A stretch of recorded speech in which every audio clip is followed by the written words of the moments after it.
بسم الله إن الحمد لله نحمده ونستعينه ونستغفره ونعوذ بالله من شرور أنفسنا ومن سيئات أعمالنا من يهده الله فلا مضل له ومن يضلل فلا هادي له وأشهد أن لا إله إلا الله وحده لا شريك له وأشهد أن محمدا عبده ورسوله أما بعد فإن خير الحديث كتاب الله وخير الهدي هدي محمد صلى الله عليه وسلم وشر الأمور محدثاتها وكل محدثة بدعة وكل بدعة ضلالة وكل ضلالة في النار আসসালামু আলাইকুম ওয়া রাহমাতুল্লাহি ওয়া বারাকাতুহু। আমরা যে চ্যাপ্টারটা পড়তেছিলাম, যে বিষয়ে কথা বলতেছিলাম, সেটা ছিল আহলে সুন্নাত জামার অ্যাটিটিউড বা দৃষ্টিভঙ্গি towards those who follow there wings and desires, যারা তার নিজেদের হাওয়া বা মনের কামনা বাসনা এবং উইংস হুজুগ ফলো করে, অ্যান্ড হু ফলো ইনোভেশন, এবং যারা বিদাতের অনুসারী, তাদের ব্যাপারে আমাদের অ্যাটিটিউড কী হবে। এটা পড়তে পড়তে আমরা একটা হাদিস শেষ করে ওই দিনের মতো শেষ করছিলাম। আজকে তারপর থেকে আমরা পড়ব। তো এইখানে এসে এখানে ফুটনোটে অনেক কথা আছে, আমি সেগুলো আর পড়লাম না। অনেক কিছু নিয়ে অনেক ডিটেলস আছে বা বলা আছে।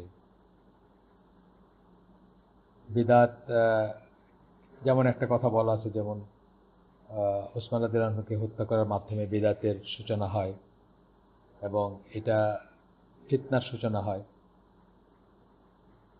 এবং কিসের ফিতনা? খাওয়ারিজি যারা, তাদের ফিতনার সূচনা হয়, যেটা আজ পর্যন্ত চলতেছে।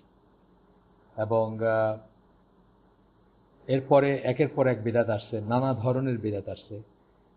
কাদেরিয়া আসছে, মানে সেক্টের কথা বলতেছেন। কাদেরিয়ারা আসছে। কাদেরিয়া মানে যারা কদর বিশ্বাস করে না, যারা মনে করে যে একটা জিনিস, আপনি এক গ্লাস পানি খেলেন, এই প্রথম আল্লাহ জানলেন যে আপনি পানি খেলেন, তার আগে আল্লাহ জানতেন না। আপনি সূচনা করলেন কাজটা, তারপরে আল্লাহ জানলেন।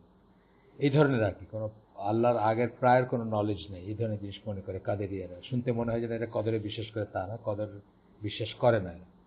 আবার এদের উল্টাটা হচ্ছে জাবারিয়া, যারা যারা মনে করে যে আমাদের কোনো নিজেদের কোনো মানে ফ্রি উইলই নাই। আমি যে মদ খাচ্ছি সেটা আল্লাহ আমাকে খাওয়াচ্ছেন, আমার কোনো ফ্রি উইল ছিল না মদ খাওয়ার বা না খাওয়ার। এরপর মুরজিয়া, রাফিদি, এগুলো আপনার আগেও বলছি। জিন্দিক্সের কথা বলছি আমি। জিন্দিক কাদের বলে? যারা ছদ্মবেশে ইসলামে প্রবেশ করে ইসলামকে ধ্বংস করার জন্য, যেমন আবদুল্লাহ বিন সাবা, শিয়াদের ফোরফাদার, যে তাদের ইহুদি ছিল এবং সে ইসলামে প্রবেশই করছিল ইসলামকে ধ্বংস করার জন্য। এরপরে আছে যেমন বাতেনি, যারা মানে এসোটারিক, যারা গূঢ় রহস্য দেখে সব কিছুর ভিতরে, এবং সুফি বা ঈদের ফোরফাদার্স বলতে পারেন এদের আর কি। এরপরে জাহামিয়া, যারা আল্লাহর কোনো সিফাতে বিশ্বাস করে না। এগুলো আমরা পড়ছি আগে, একটু একটু করে টাচ করে গেছি। যাই হোক, আমরা আজকে মেইন টেক্সটে ফিরে আসি আবার। আহলে সুন্নাত জামাত do not believe that innovations are all of one kind.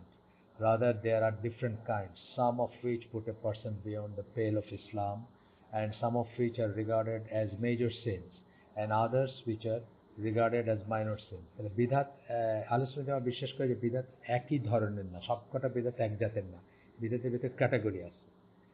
যেমন ধরেন কিছু কিছু বেদাত আছে, যেমন একজনের মাজার পূজা করতেছে বা একজন মৃত মানুষের কাছে জিনিস চাচ্ছে, এটা তো আনহার্ড অফ ছিল রাসূল সাল্লাল্লাহু আলাইহি ওয়াসাল্লামের সময় বা সাহাবীদের সময়। তাহলে এটা পরবর্তীকালের বেদাত। কিন্তু এই বিদাত হচ্ছে কুফর বা শিরক পর্যায়ে, যেটা ইসলাম থেকে কাউকে বের করে নিয়ে যাবে, বা ইসলাম, সে আর মুসলিম থাকবে না, সে মুশরিক হয়ে যাবে বা কাফের হয়ে যাবে, সেই ধরনের বিদাত। আবার কিছু বিদাত আছে যেগুলা কবিরা গুনাহ, যেটা নতুন, কিন্তু এটা কবিরা গুনাহ। কবিরা গুনাহ বলতে পারি বড় গুনাহ, বাট এটা না, আপনার ইসলামের বাইরে নিয়ে যাবে না কাউকে, বা অমুসলিম বানায় ফেলবে না, সেরকম বিদাত আছে। আবার কিছু আছে যেগুলা মাইনর সিনস, মেজর সিনস আছে কবিরা গুনাহ, মাইনর সিনস আছে ছোট গুনাহ, এরকমের ব্যাপার আর কি। But all of them are described as misguidance, কিন্তু সবকটাই হচ্ছে পথভ্রষ্টতা। পথভ্রষ্টতা মানে সেই পথ থেকে সরে যাওয়া। কোন পথ থেকে সরে যাওয়া? যে পথের উপর আল্লাহ রসুল সাল্লাল্লাহু আলাইহি ওয়াসাল্লাম এবং তার সাহাবীরা ছিলেন, সেখান থেকে সরে যাওয়া, ডেভিয়েট করা। They do not regard something that is entirely bidah as being the same as something that is only partially bidah. মানে এন্টায়ারলি বিদাত এবং পার্শিয়ালি বিদাতের ভিতরে তফাৎ করে আর কি, মানে আলোচনার জামা। এন্টায়ারলি বিদাত কিছু হইতে পারে, same as something that is partially বিদাত, মানে আংশিক বিদাত, সেটার সাথে এক মনে করে না। বিদাত as being the same as simple বিদাত, মানে কমপ্লেক্স বিদা এবং সিম্পল বিদা, মানে মোট কথা হচ্ছে যে বিদাতের নানা রকম ক্যাটাগরি আছে। অত্যন্ত ছোট একটা বিদাত হতে পারে যেটার জন্য কাউকে একেবারে করা উচিত না, ত্যাগ করা উচিত না, চেষ্টা করা উচিত তাকে মানে চেঞ্জ করার। আবার এমন বিদাত আছে যেটার জন্য তাকে রিজেক্ট করতে হবে টোটালি, সে মানে তার সাথে মেশা যাবে না বা তার সাথে উঠা বসা করা যাবে না। আচ্ছা, আবার বলতেছে যে they believe that something that is real বিদা is not the same as something innovated that is added to something good, either it itself or in the ruling thereon. এটা কিছুটা আমি যেভাবে কথা বললাম যে কোন একটা জিনিসের মানে ভালো কিছু অ্যাড করা, রিয়েল বিদা, মানে রিয়েল বিদা মানে একদম টোটালি আপনি একটা নতুন জিনিস স্টার্ট করলেন, এটার সাথে এটা এটা আর আগের থেকে একটা জিনিস চলতেছিল তাতে একটু কম বেশি করলেন, সেটা একই না আর কি। এটা তো আমরা এমনিতেই বুঝি যে একদম নাই থেকে একটা জিনিস নিয়ে আসলেন। আর একটা জিনিস হচ্ছে যে আসলটা আছে কিন্তু আপনি এটার সাথে একটু একটু যুক্ত করলেন বা একটু করলেন, একটু কম বেশি করলেন, বেশি করলেন, বা একটু মানে মূলটা আছে বা এটা এক্সিস্ট করে তার সাথে একটু বেশি করলেন। এটা আমরা এমনি বুঝি যে টোটালি একটা জিনিস নাই থেকে আনাটা অনেক বেশি বড় গর্হিত কাজ দেন যেগুলো আছে তার সাথে একটু অ্যাড করা বা একটু যুক্ত করা। The ruling on innovation differ, এই যে বলতেছেন যে বিদাতের ইগুলা ভ্যারি করে। কিছু হচ্ছে কুফর, কিছু হচ্ছে ফিস্ক। ফিস্ক একটা শব্দ আপনারা শুনছেন নিশ্চয়ই, ফুসুক, ফিস্ক বলে। এটা গুনাহ, এটা গুনাহ বা খারাপ কাজ, বিদ্রোহ, এক ধরনের বিদ্রোহী বলা যায় বা আল্লাহ দ্রোহিতা বলা যায়, কিন্তু সেটা কুফরের চেয়ে ছোট। তো বলতেছেন কিছু হচ্ছে ডিসবিলিভ বা কুফর ওই পর্যায়ে, কিছু হচ্ছে ফিস্ক এই পর্যায়ে, খারাপ কাজের পর্যায়ে। Just as the ruling on them vary, so to the ruling on those who do them. যেভাবে আপনার এই সমস্ত জিনিসের উপর যে ফাতাওয়া বা যে রুলিং বা যে নির্ধারণ যদি আমরা বলি, এগুলা কোন পর্যায়ে সেটা যেরকম ভ্যারি করে, তেমনি যারা সেটাতে যুক্ত হয় তাদের ব্যাপারে রুলিং বা ফতোয়াটা ভ্যারি করবে। হ্যান্স আহলুস সুন্নাহ ওয়াল জামাত do not apply single ruling for the people of বিদা। সবাইকে একই ক্যাটাগরিতে নিয়ে এসে একটা রুলিং দেয় না আহলুস সুন্নাহ ওয়াল জামাত। যেমন ধরেন আমরা একটু আগে যেগুলো পড়ছি, যেগুলো কতগুলো নাম পড়লাম না, এর ভিতর মুরজিয়া, রাফেদি, জিন্দিক, এরা কিন্তু সব এক ক্যাটাগরির না। জাহামিয়া, এরা এক ক্যাটাগরি না। এদের কাউকে কাউকে যেমন জিন্দিকদেরকে সবাই এক কথায় বলছেন যে এরা অমুসলিম, কিন্তু ধরেন খারেজিদের ব্যাপারে সরাসরি অমুসলিম বলা হয় না তাদের। এরকমের ডিফারেন্সগুলো আছে। কাউকে কাউকে অমুসলিম বলা হয় কিন্তু কাউকে কাউকে অমুসলিম বলা হয় না। তাহলে এই যে ভ্যারিয়েশনটা আর কি, মানে বিদাতের যুক্তি থেকে সবাই একই ক্যাটাগরিতে এটা না। যাই হোক, এটা নিয়ে অনেক কথা বলছেন এখানে, আমরা সেগুলা অত ডিটেলসে পড়ার দরকার নেই এখন। আমরা একটু আগাই। সায়েন্স, এখানে আমরা দেখব science of those who follow their whims and desires and innovation. আলামত, কি করে বুঝবেন যে মানুষজন বা একটা গোষ্ঠী বা একজন মানুষ সে তার নিজের হাওয়া বা নিজের আপনার নিজের হাওয়া বা নিজের কামনা বাসনা, নিজের উইমস, নিজের হুজুগ অথবা বিদাত ফলো করতেছে, এটা কি করে বুঝবেন বা কি করে করবেন? তো একটা হচ্ছে যে আপনার কিছু কিছু আলামত দেখে আমরা বুঝবো যে তারা এটা করতেছে, এবং সেই আলামতগুলো নিয়ে আমরা এখন আলোচনা করব। আপনি বুঝবেন যে এগুলো করতেছে। তো এক নাম্বার হচ্ছে ignorance of the aims of শরিয়া, division, factionalism and splitting from the main body of Muslims. শরিয়ার এইমস, মাকাসিদ যেগুলো আমরা বলি, মাকসাদ, মাকাসিদ প্লুরাল, শরিয়ার উদ্দেশ্য কি সেটা সম্বন্ধে অজ্ঞ। এখান থেকে অনেক সময় আসে, মানে এই মানুষজন বিদাতে যুক্ত হয়ে যায়। এটা একটাই যে সে দেখবেন যে তাকে জিজ্ঞেস করেন যে এটার উদ্দেশ্য কি, সে সেটা বলতে পারবে না এবং সে সেটা জানে না। যেমন ধরেন ফর এক্সাম্পল একটা উদাহরণ দিচ্ছি আমি যে ইসলাম আপনার আপনার ধন সম্পদ, আপনার জীবন, শরিয়া রাদার, আপনার ধন সম্পদ, আপনার জীবন, আপনার ধন সম্পদ, আপনার দিন, আপনার লিনিয়েজ, বংশ পরিচয় বা লিনিয়েজ এবং আপনার ইন্টেলেক্ট, এগুলাকে এগুলাকে করতে আসে, ধরেন এগুলাকে প্রোটেক্ট করে, এগুলাকে সুরক্ষা করে শরিয়া। এখন ধরেন আপনি যখন তাকলিদ করতেছেন, অর্থাৎ একজন মানুষ, সে পীর অথবা সে সুফি শায়েখ বা কোনো একজন বুজুর্গ, আপনি তাকে অন্ধভাবে অনুকরণ করতেছেন, তাহলে কি আপনি আপনার ইন্টেলেক্ট, আল্লাহ যে আকল দিয়েছিলেন, সেই আকলটাকে ইউজ করলেন না, সেটাকে সুরক্ষা করলেন না, সেটা যত্ন নিলেন না, সেটা প্রপারলি ইউজ করলেন না। এই যে ব্যাপারটা, ধরে এটা একটা শরিয়া বিরুদ্ধ ব্যাপার, মানে এটা যে কোনো বুদ্ধি সম্পন্ন মানুষের জন্য এটা বেমানান। তো আহ, এই জিনিসগুলো না বুঝে, এই জিনিসগুলো বুঝলে কেউ কিন্তু কাউকে অন্ধভাবে অনুকরণ করতে পারতো না। আল্লাহ আপনার কাছে কি চান? আল্লাহ আপনার কাছে চান যে আপনি আপনার দিন সম্বন্ধে জ্ঞান অর্জন করবেন, জানবেন, নিজের বুদ্ধি খাটাবেন, নিজের বিবেক খাটাবেন এবং ভালো মন্দগুলা বিচার করবেন এবং তারপরে আপনি একটা কাজ করবেন। আপনি ব্লাইন্ডলি কারো কাছে আপনার সমস্ত সত্তাকে সঁপে দিলেন, সো এটা এক ধরনের বিদাত, মানে এইখান থেকে আসতেছে। যাই হোক, ignorance of the aims of শরিয়া, মাকাসিদ শরিয়া আপনি জানেন না, এটা হচ্ছে একটাই মানে বিদাতিদের চেনার উপায়, যে সে এই মাকসাদগুলো জানে না, শরিয়ার উদ্দেশ্যগুলো কি সেটা জানে না। ফ্যাকশনালিজম হচ্ছে ধরেন শরিয়া কি চায়? শরিয়া চায় যে সবাই আমরা একতাবদ্ধভাবে আল্লাহর রজ্জু ধারণ করি, একতাভাবে কোরআনকে ধরে রাখি, একতাভাবে সুন্নাহর উপর নিজেদেরকে প্রতিষ্ঠিত করি এবং কোরআন সুন্নাহর উপর সত্যি যদি আমরা নিজেদেরকে সবাই প্রতিষ্ঠিত করতাম, তাহলে দেখতাম কি আমাদের ভিতরে কোনো ভেদাভেদ থাকতো না। ভেদাভেদ কিন্তু তখনই আসতেছে যখন কোরআন সুন্নাহর এগেইনস্টে গিয়া আমাদের একটা ভিউ থাকে, একটা মতামত থাকে। সো এখান থেকে ফ্যাকশনালিজম আসে। যাদের কোরআন সুন্নাহর বুঝ ভালো, তারা কিন্তু ফ্যাকশনালিজমে যাবেন না, তারা কিন্তু আহ, মানে ছোটখাটো জিনিসের জন্য ভাগ হয়ে যাবেন না। তারপরে বলতেছেন যে splitting from the main body of Muslims. Main body যখন আমরা বলবো, তখন আমরা অ্যাকচুয়ালি বোঝাচ্ছি যে এটা হচ্ছে আহলে সুন্নাত জামার কথা আমরা বোঝাবো। মেইন বডি যখন বলি, তখন সেই একটি পথ যেটার উপরে রাসূল সাল্লাল্লাহু আলাইহি ওয়াসাল্লাম তার সাহাবীরা ছিলেন, সেখান থেকে যারা সরে যাচ্ছে তাদেরকে বোঝাচ্ছি আমরা। Splitting from the main body of Muslims, অর্থাৎ জামাত বা আল জামা, সেখান থেকে সরে যাওয়া, সেখান থেকে বিচ্যুত হওয়া, এগুলা হচ্ছে আপনার আলামত। কাউকে দেখলে, আপনি যদি দেখেন কাউকে এরকম, তখন বুঝবেন যে সে হয়তো বিদাতের উপর আছে অথবা সে তার কামনা বাসনাকে করে। এরপরে বলতেছেন আর্গুমেন্টস এন্ড ডিসপিউট, কথায় কথায় আর্গুমেন্ট করা এবং ডিসপিউট করা, ঝগড়া করা, রাগারাগি করা। Following the whims and desires, মানে ভালো মনে হয় দেখে বা নিজের কাছে ভাল লাগে দেখে একটা কিছু করে, এটা কিন্তু বিশাল একটা ফিতনা।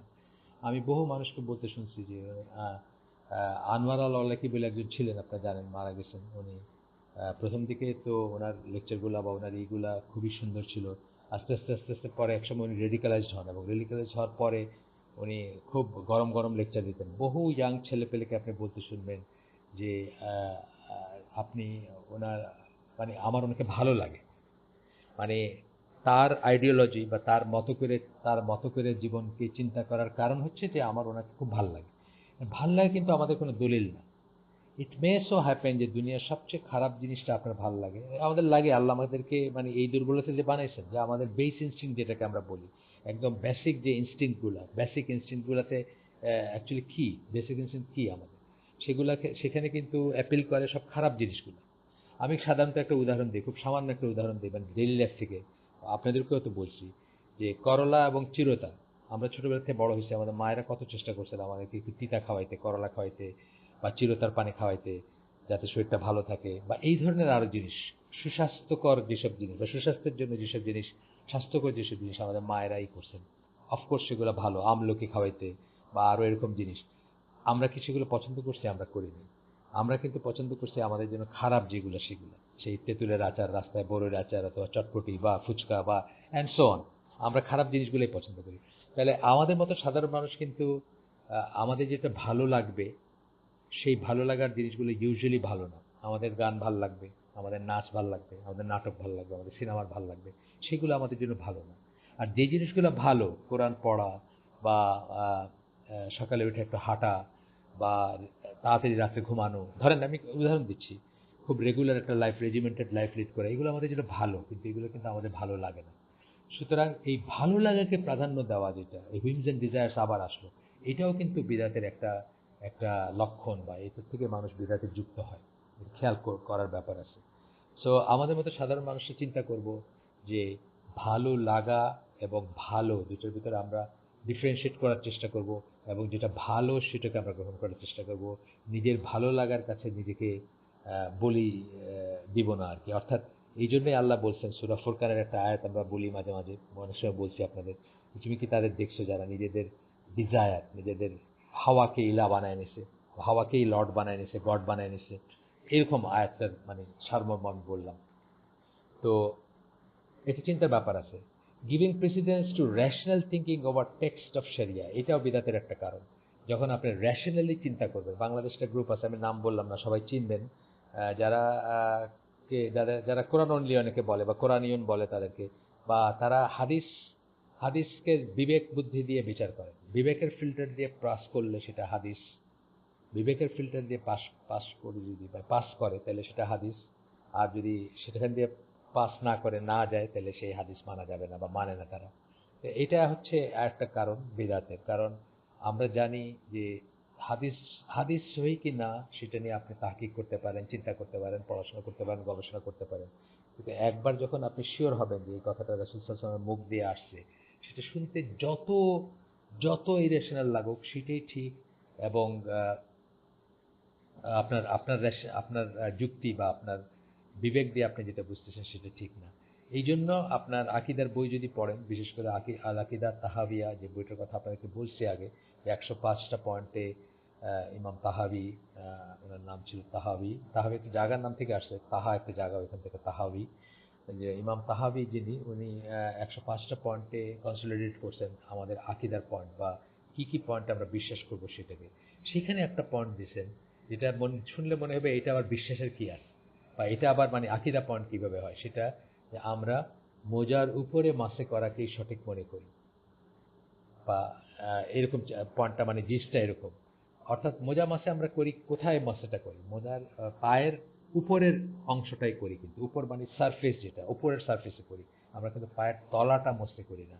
অথচ যুক্তি আপনাকে কি বলবে যে লাগলে তো কোনো ময়লা নিচেই লাগবে, তলাটায় লাগবে, তলাটা পরিষ্কার করা উচিত, কিন্তু আমরা কিন্তু তলাই করি না। কারণ কি? আল্লাহ রসুল এইভাবে করতে বলছেন। সো এইটা একটা খুব উত্তম উদাহরণ বা একটা আকিদা পয়েন্ট, বা এটা একটা বিশ্বাসের অংশ, আল্লাহ রসুলের যেমন বিশ্বাসের অংশ, যে যদি টেক্সট চলে আসে, অর্থাৎ সহিহ হাদিস অথবা কোরআন চলে আসে, তাহলে সেটাই আপহোল্ড করব আমরা। আমাদের যুক্তি কি বলে এটাই মেট্রিয়াল। এইটা বলতেছেন যে giving precedence to rational thinking over the text of শরিয়া, শরিয়ার টেক্সট অর্থাৎ কোরআন এবং সুন্নাহর উপরে আহ, আপনার রেশনাল থিঙ্কিং মানে যুক্তি কি বলে সেটাকে প্রেসিডেন্স দেওয়া বা প্রাধান্য দেওয়া একটা বিদাতের একটা কারণ। আচ্ছা, দেখবেন মুসলিম উম্মাতে এমন সেক্ট আছে যারা এই মোজা মাসাকে ভ্যালিড মনে করে না, বা মনে করে মোজা মাসা করা যাবে না। খারেজিদের ভিতর আছে একটা সেক্ট, অথবা এমনিতেও আছে। আচ্ছা, এরপরে বলতেছেন যে ইগনোরেন্স অফ দ্য সুন্না, যখন সুন্না সম্বন্ধে আপনি জানবেন না, তখন কি হবে, আপনি একটা সুন্নাকে বিদাত মনে করতে পারেন, একটা বিদাতকে সুন্না মনে করতে পারেন। এটার ক্লাসিক উদাহরণ আমি দিই সাধারণত, যেটা সেটা হচ্ছে যে আমরা যে হাত মেলাই, এই হাত মেলানোর ব্যাপারটা হচ্ছে মুসাফা যে কথাটা বলে, করতলের সাথে করতল স্পর্শ করা। করতলের সাথে করতল স্পর্শ কি দুই হাত দিয়ে করতে পারবেন? আপনি দুই হাত দিয়ে করতে পারবেন না, এক হাত দিয়ে, এক হাতের আপনার ডান হাত দিয়ে আরেকজনের ডান হাতের করতলের সাথে করতল স্পর্শ করবেন। সুতরাং যেটা আমাদের কাছে দেখলে মনে হয় যে এটা বোধহয় ইংলিশ স্টাইলের হ্যান্ডশেক, ওইটাই কিন্তু সুন্নাহ হ্যান্ডশেক, বা করমর্দন করা বা মুসাফা করা। আর যেটা আমাদের দেশে করতে দেখবেন, খুব ভক্তি ভরে দেখবেন যে দুই হাত দিয়ে এক হাতকে ধরে, বা দুই হাত দিয়ে দুই হাতকে ধরে, তারপরে ওই বুকে ঠেকায়, আবার চুমু খায়, আবার চোখে ঠেকানো বা মাথায় ঠেকানো, চুপচুপ করা, এটা কিন্তু বিদাত। কিন্তু দেখেন ভক্তির আতিশায্যে অধিকাংশ মানুষ কিন্তু এই বিদাতটাকেই সুন্নাহ মনে করে, আর আপনাকে যদি ওইভাবে হ্যান্ডশেক করতে দেখে তো বলবে দেখো কি বেয়াদবের মতো ইংলিশ স্টাইলে হ্যান্ডশেক করতেছে। এটা হচ্ছে যে ignorance of Sunnah, ignorance of the সুন্নাহ। যখন আপনি সুন্নাহ সম্বন্ধে আপনি অজ্ঞ থাকবেন, তখন আপনার সুন্নাহকে বেদাত মনে করতে পারেন, বেদাতকে সুন্নাহ মনে করতে পারেন। সুন্নাহ মনে করেই একটা বেদাতে যুক্ত হতে পারে। যেমন ধরেন আমাদের মসজিদগুলোতে যখন আজান হয় অথবা যখন ইকামত হয়, যখন বলে যে আশহাদু আন্না মুহাম্মাদুর রাসূলুল্লাহ, 90% মানুষ, ঢাকার কথা বলতেছি আমি, 90%, 95 বা 99% মানুষ তখন বলে সাল্লাল্লাহু আলাইহি ওয়াসাল্লাম।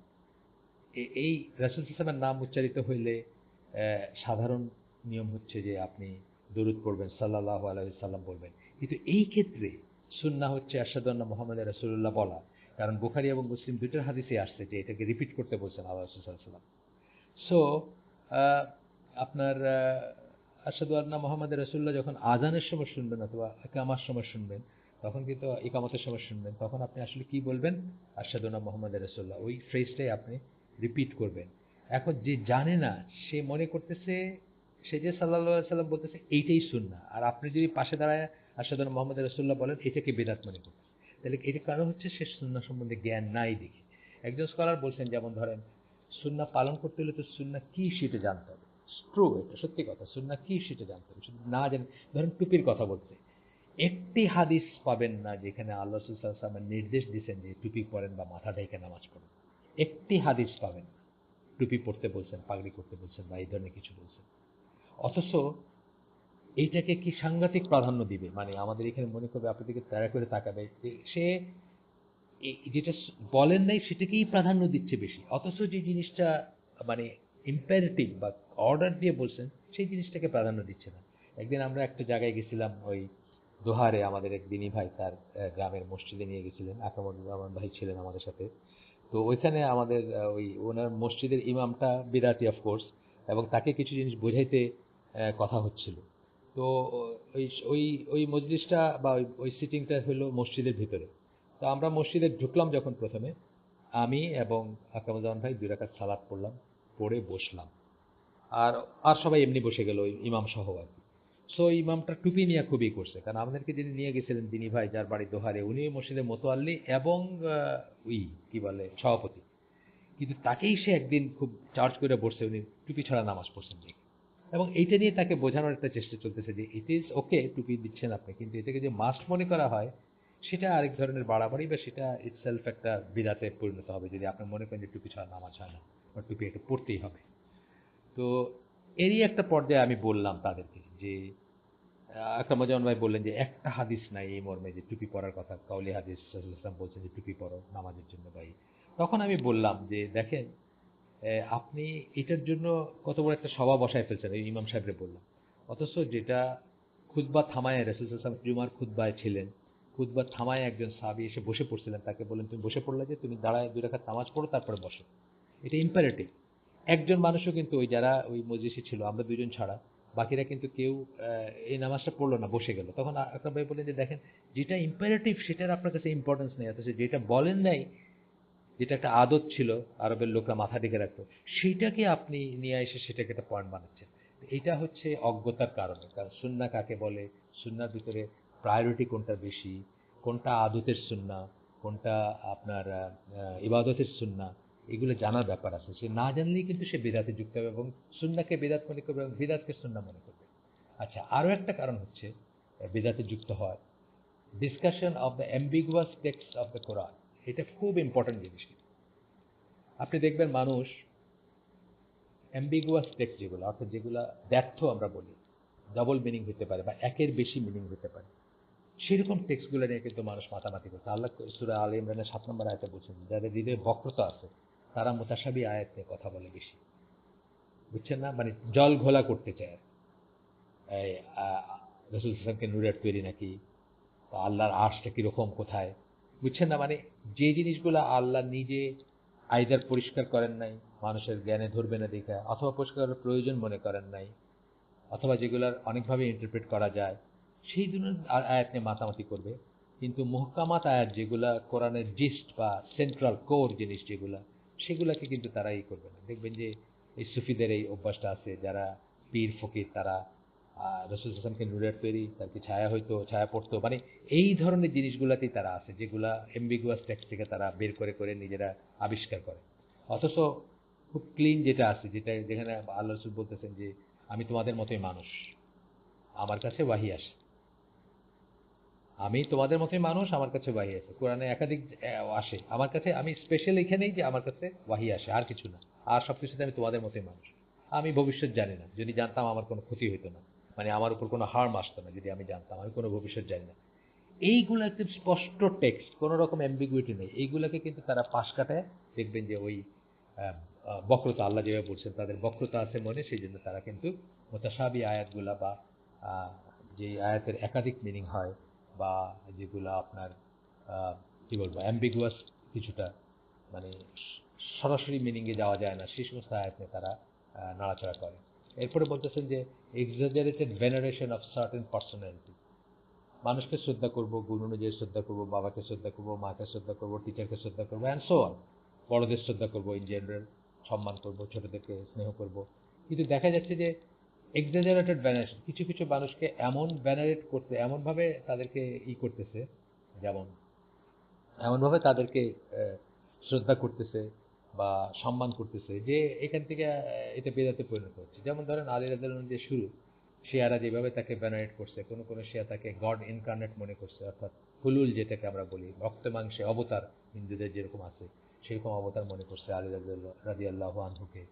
এবং সেখান থেকে কত বেদাতের সৃষ্টি দেখতেই পাচ্ছেন আপনারা, যে সিরিয়ার যে রাষ্ট্রযন্ত্র যারা আছে, আলেভার্ট শিয়া, তারা আলী রাদিয়াল্লাহুকে গড মনে করে বা গড ইনকার্নেট মনে করে, নজবিল্লা। তো এইরকম জিনিসগুলো আসছে যে এক্সাজারেট, মানে কাউকে বেশি শ্রদ্ধা করে। এই জন্য আমাদের আল্লাহ সাহাবিদেরকে দাঁড়াইতে না করছে, তোমরা আমাকে, আমার জন্য আমাকে বেশি শ্রদ্ধা করো না। অন্যরা আহলে কিতাবরা এই বেশি শ্রদ্ধা করে ধ্বংস হয়ে গেছে বা পথভ্রষ্ট হয়েছে, তোমরা আমাকে বেশি শ্রদ্ধা করো না। আমি ঢুকলে তোমাদের দাঁড়ানোর দরকার নেই। এবং এটা একটা সুন্নাহ, আমাদের স্কুলে আমরা আমরা এটা এটা শিক্ষা দিই। আমাদের স্কুলে বাচ্চারা দেখবেন, টিচারের সাথে যদি আপনি কোনোদিন যান, দেখবেন যে তারা দাঁড়াচ্ছে না। কারণ আমরা সেটা শিক্ষা দিচ্ছি যে আল্লাহ রসুল না করছে, দাঁড়ানোর দরকার নেই। এবং সালাম করবেন টিচার, তোমরা করবা না, তোমরাও সালামের উত্তর দিবা, সালাম করে ঢুকবেন টিচার, যেটা সুন্নাহ। আচ্ছা, এরপর বলতেছে exaggeration in workshop, exaggeration exaggeration in worship, ইবাদতের ব্যাপারে বাড়াবাড়ি করা। ইবাদতের ব্যাপারে বাড়াবাড়ি করা, নানা রকম বাড়াবাড়ি আছে। এক ধরনের, দুই ধরনের বাড়াবাড়ি না, মানে এই তো কোনো শেষ নাই কোনো। এক রাকাতে 100 বার কুল হু আল্লাহ পড়ে কি করবেন? কে কোথায় দলিল পাইলেন আপনি? সারা রাত দাঁড়ায় আছেন এক রাকাত নামাজ পড়তে, কোথায় পাইলেন আপনি এই দলিল যে এক রাকাতে 100 বার সূরা ইখলাস পড়ে করবেন? এই জন্য অনেক এক্সাজারেশন আছে। হজের সফরে গেছেন আপনি, মাথায় ছাতি দিবেন না, আপনি ছায়ায় দাঁড়াবেন না, এগুলো হলো এক্সাজারেশন। আচ্ছা, ইমিটেশন অফ দ্য কুফার, মানে কারণ বলতেছেন বেদাতের, মানে কারণ তো না, মানে বেদাতের আলামত। দেখবেন যে কি কি দেখে আপনি চিনবেন, বা কি কি কারণে বেদাতে, একদিকে যেরকম আলামত, আরেকদিকে এগুলা হচ্ছে কারণও বটে। আলামত মানে ম্যানিফেস্টেশন, যখন আপনি দেখলেন, কিন্তু এগুলা বেদাতে যুক্ত হওয়ার কারণও বটে। আচ্ছা, দ্য ইমিটেশন অফ দ্য কুফার, মানে কাফেরের অনুকরণ করা। যেমন ধরেন আপনার একটা উদাহরণ দিচ্ছি, যে খ্রিস্টানরা তাদের নবীর কে এত শ্রদ্ধা করতে পারে, জন্মদিন পালন করতে পারে, ক্রিসমাস ট্রি লাইট জ্বালায়া কত কিছু করে, মানে পুরা শহরগুলো মানে ঝলমল করতে থাকে ঈদের দিনে। আমাদের নবীরকে আমরা একটু করতে পারবো না? আমাদের নবী কি তার চেয়ে ছোট নাকি? এখান থেকে ওদের দেখা দেখে আমরা কি করছি, আমরা এখন জশ্নে জুলুসে বা মেরাদুন নবী শুরু করছি। এই যে ব্যাপারটা, এটা হচ্ছে ইমিটেশন অফ দ্য কুফার, কাফেরদের অনুকরণ করা। এটা একটা কারণ বিদাতের, বা এটা একটা ম্যানিফেস্টেশনও বটে, কারণও বটে। এবং এটা এটা একটা আলামত, যখন আপনি দেখবেন যে কেউ তাদেরকে অনুকরণ করে কিছু করতেছে, তখন বুঝবেন যে তার, সে বিদাতে আছে অথবা তার জ্ঞান নাই, বা সে। আচ্ছা, কলিং আহলে সুন্নাত জামা বাই অফেন্সিভ নেমস, আহলে সুন্নাত জামাকে অফেন্সিভ নেম, মানে খারাপ নামে ডাকা। বহু মানুষ আছে, বহু মানুষ আছে। আপনি যখন রসুল এবং সাহাবীদের পথের উপর থাকতে চাইতেছেন, আপনাকে নানা রকম নাম দিয়ে দিচ্ছে। ফর এক্সাম্পল ওয়াহাবি বলে, একটা কমন নাম, কমন গালি একটা আছে ওয়াহাবি। যারা বলে, বিশ্বাস করেন, তারা কেউ কোনোদিন মোহাম্মদ বিন আবদুল্লাহের কোনো লিটারেচার পড়ে দেখেননি। ওনার সবচেয়ে ফেমাস যে কাজটা, যেটা মানে সারা দুনিয়ায় প্রচলিত, কিতাবুত তাওহীদ, আপনি পড়ে দেখেন, একটা কথা নিজের নাই। দেখবেন যে আপনি, মানে আপনাকে মনে হবে যে কোরআন হাদিস, কোরআন হাদিস, কোরআন হাদিস। হ্যাঁ, একটা চ্যাপ্টার শেষ করে উনি হয়তো কিছু আপনার চোখে আঙ্গুল দিয়ে দেখাই দিবেন যে এখান থেকে এই রুলিং বের হয়ে আসে, আমরা এটা বুঝলাম, এই মাসলা বের হয়ে আসে, বা মাসলা বের হয়ে আসে, বা এই বের হয়ে আসতেছে।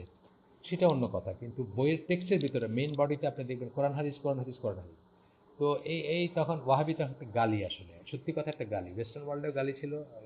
ব্রিটিশরা ওয়েস্টার্নাররা যখনই তাদের সুবিধা তখনই ওয়াহাবি কথাটা বলে কাউকে ব্র্যান্ড করে দিছে, বোঝাইতে যে এরা খুব খারাপ মানুষ বা এরা অথচ যেমন ধরেন তিতুমির, শহীদ তিতুমির, বা এই যে বালাকোটে যারা শহীদ হয়েছিল তাদেরকে ওয়াহাবি ডাকতো ইরা, আপনার কি বলে ব্রিটিশরা তাদেরকে ওয়াহাবি ব্র্যান্ডিং করছে, জাস্ট টু মানে মানুষের কাছে তাদেরকে অপদস্থ করার জন্য, বা তাদেরকে একটা গালি আর কি, সোজা কথা এটা।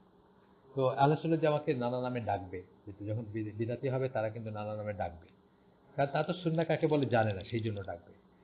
এক্সপ্রেসিং হেট্রেড টুয়ার্ডস, আপনার ঢাকায় এমন মসজিদ আছে যেখানে লেখা লেখা আছে যে জোরে আমিন বলা নিষেধ এই মসজিদ, এবং জোরে আমিন বলা প্রতিরোধ কমিটি আছে ঢাকায়, কি করে এটাকে বন্ধ করবে? অথচ এটা সর্বজন স্বীকৃত সুন্নাহ। আপনারা যারা হজে গেছেন, আপনারা যারা বিদেশে কোথাও নামাজ পড়ছেন, যেখানে মানে আমাদের মতো এই ধরনের সংকীর্ণতা নাই, আপনি দেখবেন যে মসজিদে গম গম করে উঠবে, জোরে আমিন বলবে কোন একটা জাহেরি, মানে যেখানে কেরাতটা জোরে পড়ে মাগরিব, এশা এবং ফজরে, দেখবেন যে সারা মসজিদে কেঁপে ওঠে মসজিদে আমিন, আমিনের ইসে। কিন্তু আমাদের দেশে বলবে যে এটা আপনার এটা ঠিক না, বা এটা বেদাত, উল্টাটা বলবে বা গালি দিবে এটার জন্য, বা এটার জন্য বলবে যে মানে এখানে নিষেধ। আচ্ছা, এক্সপ্রেসিং হেট্রেড টুয়ার্ড আহলুল আসার। আহলুল আসার মানে যারা হাদিসের স্কলার, যারা সাহাবিদের, আসার কথার মানে কি? আসার কথার মানে হচ্ছে সাহাবিরা যেটা বলেন, হাদিস হচ্ছে রাসূল যেটা বলেন, আসার হচ্ছে সাহাবিরা যেটা বলেন। তো আমরা হাদিসগুলো কোথা থেকে পাইছি? হাদিসগুলো তো আসলে সাহাবিদের থেকে পাইছি, তাই না? সাহাবিদের থেকে পাইছি, এবং সাহাবিরা নিজেদেরও কথা আছে। তো এইগুলাকে যারা সাহাবিদের থেকে দিন নেয় তাদেরকে আহলুল আসার বলা হয়, তাদেরকে খারাপ নামে তারা ডাকবে অথবা গালি দিবে বা ঘৃণা প্রকাশ করবে। Enmity and disrespect towards those who transmitted the reports of the prophet সাল্লাল্লাহু আলাইহি ওয়াসাল্লাম। ওই যে যাদের কাছ থেকে রাসূল সাল্লাল্লাহু আলাইহি ওয়াসাল্লাম এর বাণীগুলা, রাসূল সাল্লাল্লাহু আলাইহি ওয়াসাল্লামের কথাগুলা যারা ট্রান্সমিট করছেন, যারা রাবি, তাদেরকে ডিসরেসপেক্ট করা, তাদেরকে শত্রু মনে করা, তাদেরকে অবজ্ঞা করা, তাদেরকে অসম্মান করা। আপনি এটা সব সাইডে আছে, কনজারভেটিভ সাইডেও আছে, আবার লেফট সাইডেও আছে। কনজারভেটিভ বলতেছে আমি যে যারা আপনার একেবারে কুপমণ্ডক, যারা নিজের বাইরে কিছু জানে না, সেই রকমের সনাতনপন্থী বা ট্র্যাডিশনাল আলেম যারা, তারাও দেখবেন এদেরকে ডিসরেসপেক্ট করেন, মানে হাদিসের দিকে। আমি একদিন একজনের সাথে বসছিলাম, উনি বাংলাদেশের একটা একটা কি বলবো পলিটিক্যাল, রিলিজিও পলিটিক্যাল গোষ্ঠীর আমির। তো উনি বলতেছেন যে ইমানের স্টেটমেন্ট হচ্ছে, এই বেশ কয়েক বছর আগে, 10 বছর আগের কথা হয়তো, ইমানের স্টেটমেন্ট হচ্ছে রব্বুন আল্লাহ, মানে আল্লাহ আমাদের রব। এটা হচ্ছে ফেইথের স্টেটমেন্ট, ইমানের স্টেটমেন্ট, মানে ইমানের প্রকাশের ইজহার, যেটাকে আমরা বলি শাহাদার মতো আর কি জিনিস। তো উনি এটা বলার পরে আমি বললাম যে আচ্ছা, আপনি এটা বলতেছেন, আপনি তো 50টা হাদিস পাবেন যেখানে আল্লাহ রসুল সাল্লাল্লাহু আলাইহি সাল্লামের কাছে কেউ ইসলাম গ্রহণ করতে আসছে এবং উনি বলছেন যে বলো লা ইলাহা ইল্লাল্লাহ, তো আপনি সেটাকে অস্বীকার করতেছেন। তো উনি বললো হাদিস কে কখন লেখছে না লেখছে এগুলো কোনো ঠিক আছে নাকি, মানে বুঝছেন তো, মানে উনি হাদিস মানেন না।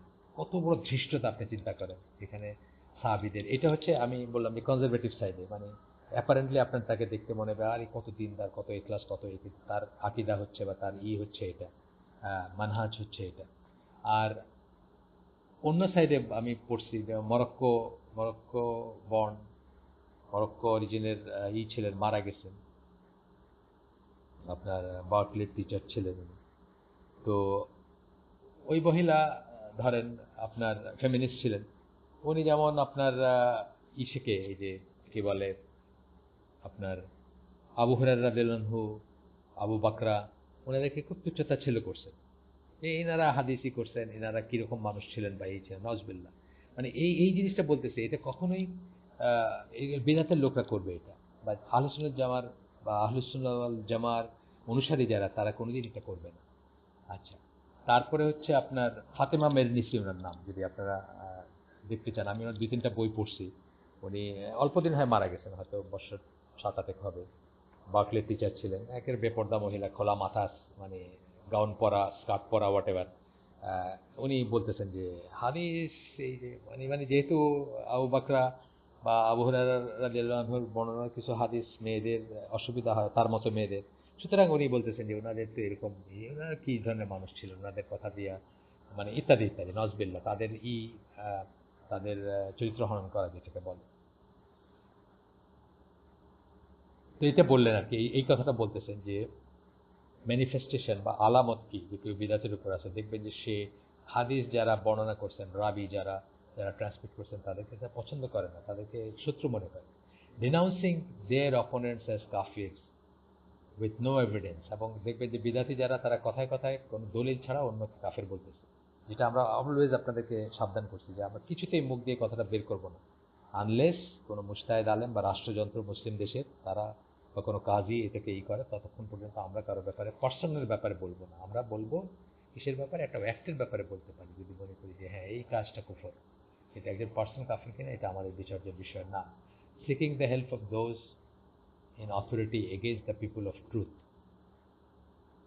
সরকারে যারা আছে তাদেরকে লেলায় দেওয়া বা তাদেরকে খেপায় তোলা, সত্যের উপর যারা আছেন তাদের বিরুদ্ধে, এগুলো দেখবেন অনেকখানি আছে আমাদের দেশে। বাংলাদেশে তো যারা সহিপন্থী আলেন, তারা খুব প্রিক্যারিয়াস সিচুয়েশন বা খুব কি বলবো, খুব জটিল একটা পরিস্থিতি আছে, তা অলমোস্ট সারা দেশের সবাই তাদের এগেনস্ট, এই মাজার পূজারীরা এগেনস্টে, কবর পূজারীরা এগেনস্টে, দেওবন্দিরা এগেনস্টে, মিলাদপন্থীরা এগেনস্টে, তবলিগপন্থীরা এগেনস্টে, সবাই তাদের এগেনস্টে। বরং তাদেরকে একটা ব্র্যান্ড দিয়ে দিল ওয়াহাবি বা লামাজহাবি বা আহলে হাদিস বা একটা কিছু বললো তাদের এগেনস্টে। এবং তারা কি করে, তারা রীতিমতো কমপ্লেন করছে, চিটাগাঙ্গের ডিসির কাছে রীতিমতো কমপ্লেন করছে ইস্যুর এগেনস্টে, এই লামাজাবিদের এগেনস্টে, আহলে সুন্নাত জামার এগেনস্টে। চিটাগাঙ্গে আবার একটা সেক্ট আছে আহলে সুন্নাত, সেটা হলো চরম কবর মাজার পূজারি ই দিয়ে, কিন্তু নিজেদেরকে তারা এই নামে ডাকে, আহলে সুন্নাত বলে। সেটার কথা আমি বলতেছি না, আমি আহলে সুন্নাত ওয়াল জামা জেনেরিক ভাবে এতদিন ধরে আমরা যেটা শিখছি যে আল্লাহ রসুলের সাহাবী এবং আল্লাহ রসুল যে পথের উপর ছিলেন সেই পথের উপর যারা থাকতে চাচ্ছে সেই আহলে সুন্নাহর কথা আমি বলতেছি। তো তাদের এগেনস্টে চিটঙ্গের ডিসিকে বা আরও নানা জায়গায় যারা অ্যাডমিনিস্ট্রেশনে আছে তাদেরকে খেপায় তোলা, তাদেরকে লেলায় দেওয়া বা তাদেরকে বলা যে এরা এরকম, এরা জঙ্গি, এরা এটা, এরা ওইটা, এই বুকে হাত রেখে যারা নামাজ পড়ে, যারা আবেন বলে জোরে, যারা রাফেদিন করে ইত্যাদি, এগুলো আমাদের দেশে খুবই র্যাম্পেন্ট। তো আমরা আজকে এখানে শেষ করে দিই, বড় হয়ে যাচ্ছে, হয়ে গেছে অলরেডি বড়। সুবহানাকা আল্লাহুম্মা ওয়া বিহামদিকা আশহাদু আল্লা ইলাহা ইল্লা আনতা আস্তাগফিরুকা ওয়া আতুবু ইলাইক। রোজার মাসে আসলে খুব রেগুলার রেকর্ডিং করাটা খুব ডিফিকাল্ট, কিছু কিছু দেরি হইতে পারে আমার বা দেরি হয়, আপনারা নিজ গুণে ক্ষমা করবেন সেটা। আমরা যে শুনলাম তবে তো ভালো কিছু শুনে থাকলে সমস্ত প্রশংসা আল্লাহর, এবং খারাপ কিছু শুনে থাকলে সমস্ত ব্যর্থতা আমার, এবং সেটা শয়তানের তরফ থেকে। ভালো যা শুনলাম তার উপর আমল করার তৌফিক দেন আল্লাহ, এবং সত্যকে বুকটাকে আল্লাহ যেন প্রশস্ত রাখেন, খোলা রাখেন অন্তরটাকে, যাতে সেখানে আমরা সত্য প্রবেশ করতে দেই বা প্রবেশ করে। আমাদের অসুবিধা হইল দেখে কোনো একটা জিনিসকে অসত্য মনে করা বা রিজেক্ট করার মানে মহাপাপ থেকে আল্লাহ যেন আমাদেরকে মুক্ত রাখেন। আসসালামু আলাইকুম রহমতুল্লাহি ওয়া বারাকাতুহু।